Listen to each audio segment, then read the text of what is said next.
Over the last 200 years, there has been a lot more said about the imminent return of the Lord. In the Dark Ages, it wasn't spoken about much and people were asleep. Even today, the people that don't talk about this awesome event are asleep too.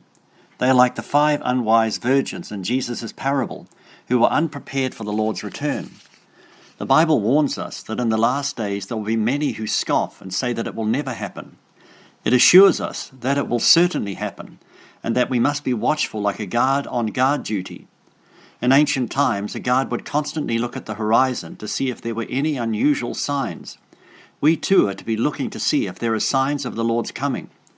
We're in the season of the Lord's return, and there are many signs. In the days of Noah, there were signs of the coming flood, but no one was looking.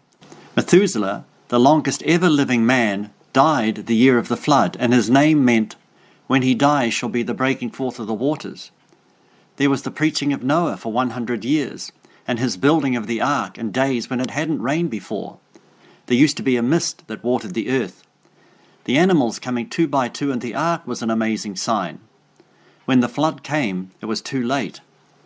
When Jesus came the first time, there was a big sign in the heavens that Jesus was coming, and that was a star. Everyone saw this sign, but only the wise men knew what it meant. A big sign today is the return of the Jews to their homeland.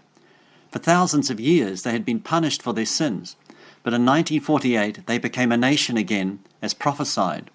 Even in Jesus' day, they were ruled over by the Romans.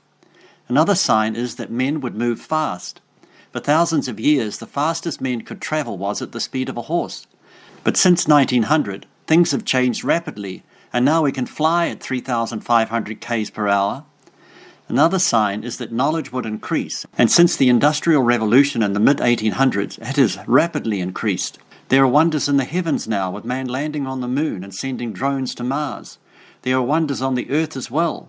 Prophets looking into our day were astonished at what they saw, with all the amazing inventions we take for granted and use every day. There will be pillars of smoke. This is palm trees of smoke in Hebrew. The use of the atomic bomb in 1945 to end World War II was a sign that we are close to the Lord's return. There are many other signs, such as children being disobedient to their parents, wars, plagues, famines, droughts, and many earthquakes. Men being lovers of pleasure and rampant sexual immorality are also signs. The big question is, do you see these signs? Do you know what they mean? Be wise and get your hearts right with God, for Jesus is coming as surely as the flood came in ancient times. People scoffed then and are doing the same today. I've done a series of illustrated messages on my YouTube channel that give far more detailed information.